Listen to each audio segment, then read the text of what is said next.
Welcome to another exciting edition of the Premier League Zone. My name is Anthony Ajulo, and this is your number one family radio station, Inspiration FM. Yes, it's a full house. The guys are all here. Bode Bruno is here. 𝐿𝐭𝐴 is here. And of course, we'll be looking to do a preview or review of all the action we saw this weekend. Arsenal sticking tabs on Manchester City. City won, Arsenal won, but the top four battle looking more and more interesting as the days or as the season draws to a close. It's just a few points between Newcastle, Manchester United, and Liverpool, and Liverpool are creeping up slowly. Yes, I said it. Anyway, let me introduce the guys in the studio. Guys, how you doing this morning, buddy? How you doing this morning? Feeling all right? Oh, well, I'm feeling great. Are you sure? Yeah, once again, some people can only dream. So, I'm good. Good morning. Let's just start this show already. I'm laughing because that look on your face. I don't understand. I would only pity it's you. It's the normal look that's always on my face. You give us enough ammo when the chickens come home to roost. Well, I will just tell you that. There's no farmer in this place. Okay. So there's nobody raising chickens here. You will find out. Surprise! They've been raising some cockerels. But anyway, yeah, let's just remind you that you can watch us live on Facebook at Inspiration FM 92.3. Like I always say, just leave your comments under the live feed and we'll read them on the show as well. And you can call us 0700 923 923 923 0700 923 923 923. You can also call 081 7313 6193 081 7313 6193. Call that number or send your WhatsApp messages to that number as well. Let's just reel out all the results we had this past weekend. Remember, there are matches as well later tonight. 3 matches actually. Some very significant matches down near the bottom of the table. But let's just reel out the fixtures or the results from this past weekend and talk about a few of them. It started. Well, there was no lunchtime kickoff on Saturday. All the matches kicked off at 3 p.m. Wolves claimed a 1-0 victory over Aston Villa. Tottenham Hotspur back to winning ways. 1-0 winners over Crystal Palace. Manchester City claimed a 2-1 victory at home against Leeds United to go 4 points clear. Chelsea went all the way to the Vitality Stadium, claimed a 3-1 victory away at Bournemouth. Liverpool 1-0 winners. Mohamed Salah with the goal. They defeated Brentford by that scoreline. Arsenal responded to City's win. They claimed a 2-0 victory away at Newcastle to cut the lead back to 1 point. And of course, West Ham, courtesy of a terrible error from David De Gea, claimed a 1-0 victory over Manchester United. And let's start there, actually. West Ham against Manchester United. Jay, let me come to you. What went wrong for United yesterday? Was it just that error and they just couldn't, get back to it? Or were West Ham really the better side and deserve to win?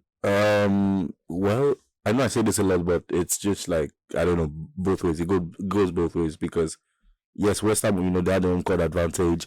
They looked like the livelier side. They had a couple of goals chalked off and whatnot. But United were just completely flat. You would see a team that was deflated. When that ball went into the back of the net, the team just completely capitulated. You could see it on their faces from the way they were playing, moving around the pitch, off the ball movement, on the ball movement. Everything did not go well. A lot of missed time passes, throwing away possessions. I can list it because it's endless, actually. The team were completely deflated. I don't know, some are attributing it to fatigue or whatnot, but you can see a team that don't look like they're fighting for something. And, succumbing to 2 consecutive 1-0 defeats that were caused by, defensive errors and whatnot. It's just really disappointing for United. But maybe they might turn things around. Their home record has been significantly better, and their next game they get to host Wolves at home. But for now, United missed an opportunity to pull further clear. And with Liverpool locking so closely behind, you just feel like that top 4 might slip out of their hands at the end of the day. But is it time that we start having a David De Gea conversation? Or because to be fair, he's been a loyal servant, really, really top quality servant for United over the years. But the errors are starting to creep in a bit too frequently in recent times. This time we started having the conversation about David De Gea, or is it just one of those things that he will pick up from and then by next season he'll be back to himself? One thing I hate is when the team loses, everyone tries to look for a scapegoat. United had a chance to actually win a football game in 98 minutes. was it 95 minutes? Okay, they made the mistake. What happened to the forward? Okay. Nothing happened. They didn't do anything. So yes, for De Gea, the mistakes are beginning to happen time and time again. And I'll say it. It was just a terrible situation yesterday. Possibly he miscalculated or something. But at the end of the day, the same goalkeeper have kept United in games this season. Fair enough. So and he has the highest amount of clean sheets in the league. yeah, so when people come out to say, Ironically. oh, they get this, they get that, everyone tries to shift the attention. And just to Like, no, and now look at it. United have scored only 49 goals this season. yeah. It's an embarrassing situation. That over-reliance on And Rashford is not just paying off to anymore. buttress your point about the clean sheet, United have a terrible defense. Mm-hmm. That clean sheet is mostly majorly down to David De Gea and his saves. Exactly. Well, but United look better when Varane and Lisandro Martinez were put together. But still, they've chopped and changed at the back. There's no stability. They look shortly centre back today. Then Harry Maguire comes in and makes a mistake. So I get the point. Give him some kudos actually. But again, for future reference, is it time United started looking for maybe somebody else? No, for the guy's not getting any younger. Potentially take over from David De Gea. He's not getting any younger, and I feel it's about time the club gets a healthy competition for David De Gea. We're also certain that, irrespective of who comes in, my skills and talents are enough to always keep me there. Then it becomes a big problem. So I think it's about time ETH brings in a goalkeeper that will rather De Gea, not the likes of Butland and the rest of them. Let's look at the top 4 battle now. Newcastle, Manchester United, Liverpool. Are Spurs in it? Can we include Spurs in it? Spurs are 5 points behind Liverpool, and they've played the same number of matches with Liverpool. So no game in hand or anything. So can we rule them out? Of course, we rule them out. Okay, so we're looking at Newcastle, Liverpool, and Manchester United. As it stands, Newcastle and Manchester United have those positions, 3rd and 4th, and they have a game in hand on Liverpool. Anthony, let's not overlook Brighton as well. Okay, Brighton have 3 games in hand on Liverpool, Yeah. 2 games in hand on Newcastle and United. Okay, do we include Brighton in it as well? Technically. So who has the better chance? Who has the of these 4 teams? Who looks like the team that has the wherewithal or better equipped to get into the top 4? Those in their position right now. I do feel for Newcastle and United, they need to watch their backs. Okay. And for United especially, you look at the record, in the last 5 games, they've won only 2, drawn 1, lost 2. It's a big problem. When you're having back-to-back losses in games where you could easily have picked up 2 points, and you look at 2 points is better than nothing at the end of the day. Although United do have a game in hand, also Newcastle, but at the end of the day, the consistency isn't there at this point in time. And I feel the more pressure Liverpool apply, the more these 2 teams begin to crack. And we did see it yesterday for United. A game they could have won on a good day. They struggled to actually make it through at London Stadium. So Liverpool are breathing down their necks, and if those are not careful, Liverpool might just, creep into that top 4. Do you agree? Very quickly. It hurts me to admit it. It really hurts me. I mean, Liverpool picked the very best time to pick up a very good form, a stellar form, I must say. And yes, I think with the way they've been going, and with the way the referees too have also been ensuring that they're helping them. Have you noticed that Liverpool's 12th man is the referee? Them on the back. Exactly. Liverpool's 12th man is not longer the fan, it's the referee. So yes, all things being equal, I think Liverpool might just make the top 4. Anyway, let's move on. Let's move on very quickly. I will not respond to that. Chelsea back to winning ways. And it wasn't a fluke or anything. It was a well-deserved win, good performance, and playing away at a team like Bournemouth, who have been in good form lately. Yeah, relegation threatened team and all of that, but they have been in good form lately. Should give them confidence for the final few weeks of the season. Well, Chelsea won, but is a result or reflection of the game. I thought it was. In total, I think they were the better side. I think the Chelsea goalkeeper Kepa made some decent saves to actually keep Chelsea in the game. Let's not forget the two other goals came late on in the game. So Bournemouth could have gone ahead in this one and possibly made it difficult for Chelsea. But again, I do like the fact that Chelsea finally had the win under their belt. No Frank Lampard and Chelsea banter this week. So let's see whether they can kick on from this going forward. You know what everybody had been waiting for? A new 007.